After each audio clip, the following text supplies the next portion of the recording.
Hi hello welcome to my channel. Telangana Congress ప్రభుత్వం 6 గ్యారంటీలకి అర్హులైన వారు అప్లై చేసుకోవాలి అని ఒక కొత్త ప్రకటన అయితే రిలీజ్ చేసింది. అయితే వాటికి ఎవరు అర్హులు, ఎలా అప్లై చేసుకోవాలి, అప్లికేషన్ ఎవరికి ఇవ్వాలి అనే విషయాలను ఈ వీడియోలో తెలుసుకుందాం. తెలంగాణలో హామీలైన 6 గ్యారంటీల దరఖాస్తులను డిసెంబర్ 28 నుండి జనవరి 6 వరకు స్వీకరించాలని సీఎం రేవంత్ రెడ్డి అధికారులను ఆదేశించారు. ఇందుకోసం ప్రజాపాలన పేరుతో ఒక కొత్త కార్యక్రమాన్ని చేపట్టనున్నారు. దీనికోసం కలెక్టర్, ఎస్పీలు, అధికారులు 18 గంటల పాటు పనిచేయాలని సూచించారు. ప్రజాపాలనలో భాగంగా గ్రామ సభలు, డివిజన్, వార్డు సభల ద్వారా 6 గ్యారంటీల దరఖాస్తులను స్వీకరిస్తారు. ఇందుకోసం కొత్త ఫామ్ను అయితే తయారు చేస్తున్నారు. ఈ 6 గ్యారంటీల ఫామ్ను ముందుగానే గ్రామాలకు పంపించాలని అధికారులకు సీఎం ఆదేశించారు. ఈ 6 గ్యారంటీల దరఖాస్తులను రేషన్ కార్డుల ఆధారంగానే తీసుకోనున్నారు. రేషన్ కార్డు లేని అర్హులైన వారి దరఖాస్తులను రేషన్ కార్డు పొందిన తర్వాత స్వీకరిస్తామని తెలిపారు. అయితే రేషన్ కార్డు వచ్చాకే ఈ ప్రక్రియ ప్రారంభిద్దాం అని ప్రభుత్వం భావించినప్పటికీ రేషన్ కార్డు దరఖాస్తులు పెద్ద ఎత్తున వస్తాయని, వాటికి వెరిఫికేషన్ ప్రక్రియ ముగిసే వరకు చాలా టైం పడుతుందని, దీని ద్వారా మనకు ఆలస్యం అవుతుందని, ఇప్పుడు ఉన్న రేషన్ కార్డుదారుల నుంచే అప్లికేషన్ తీసుకుంటే కొంతవరకు సమయం సేవ్ అవుతుందని భావించినట్లు తెలుస్తోంది. ఈ నెల 28 నుండి జనవరి 6 వరకు దరఖాస్తులు స్వీకరిస్తామని, దీని కొరకు కలెక్టర్లు పూర్తి మద్దతు కావాలని సీఎం అయితే సూచించారు. అయితే దరఖాస్తులకు సమయం తక్కువగా ఉందని, ప్రజలు భయపడొద్దని, ఇది నిరంతరంగా జరిగే ప్రక్రియ అని మంత్రి పొంగులేటి తెలిపారు.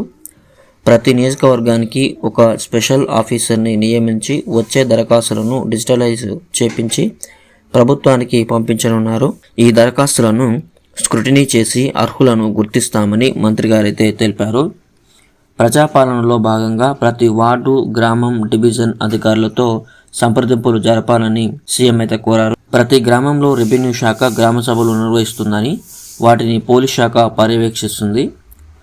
అధికారుల బృందంలో ఒక బృందానికి ఎంఆర్ఓ గారు, మరో బృందానికి ఎంపీడీఓ గారు బాధ్యత వహించనున్నారు. నియోజకవర్గానికి స్పెషల్ ఆఫీసర్గా ఉన్నవారు ప్రతిరోజు 2 గ్రామాలకు వెళ్లి అప్లికేషన్స్ అయితే తీసుకుంటారు. సభ నిర్వహించడానికి 2 రోజుల ముందే దరఖాస్తులు గ్రామాలకు పంపడం జరుగుతుంది. దీని ద్వారా అప్లికేషన్స్ ముందుగానే నింపి వాటికి Aadhaar, pan card, ration card జత చేసి గ్రామ సభలకు హాజరు కావాల్సి ఉంటుంది. గ్రామ సభ ఒక రోజు ముందే చాటింపు వేయించి అందరికీ తెలిసేలా చేస్తారు. ఈ 6 గ్యారంటీల ఫామ్ను నింపడానికి అంగన్వాడీ కార్యకర్తలు, ఆశా వర్కర్ల సేవలు వినియోగించుకోవాలని సూచించింది. చదువురాని వారైతే ఈ అవకాశాన్ని సద్వినియోగం చేసుకోవచ్చు. ప్రభుత్వం స్వీకరించే ఈ దరఖాస్తులలో ముఖ్యంగా మహిళలకు 2500 రూపాయలు, 500కే గ్యాస్ సిలిండర్, ఇందిరమ్మ ఇండ్లు, 4000 రూపాయల పెన్షన్, 200 యూనిట్ల ఉచిత విద్యుత్ మరియు విద్యార్థులకు 5 లక్షల విద్యా భరోసా కార్డు ఇవ్వనున్నారు. అలాగే కొత్త రేషన్ కార్డులకు మరియు రైతు బంధు లేదా రైతు భరోసాకు కూడా ఇక్కడే దరఖాస్తులు అయితే తీసుకోనున్నారు. అర్హులైన వారు ఈ నెల 28 నుంచి జనవరి 6 వరకు దరఖాస్తులను అధికారులకు అందజేయాలని, వారు ప్రజలకు ఒక రసీదు కూడా ఇస్తున్నారు.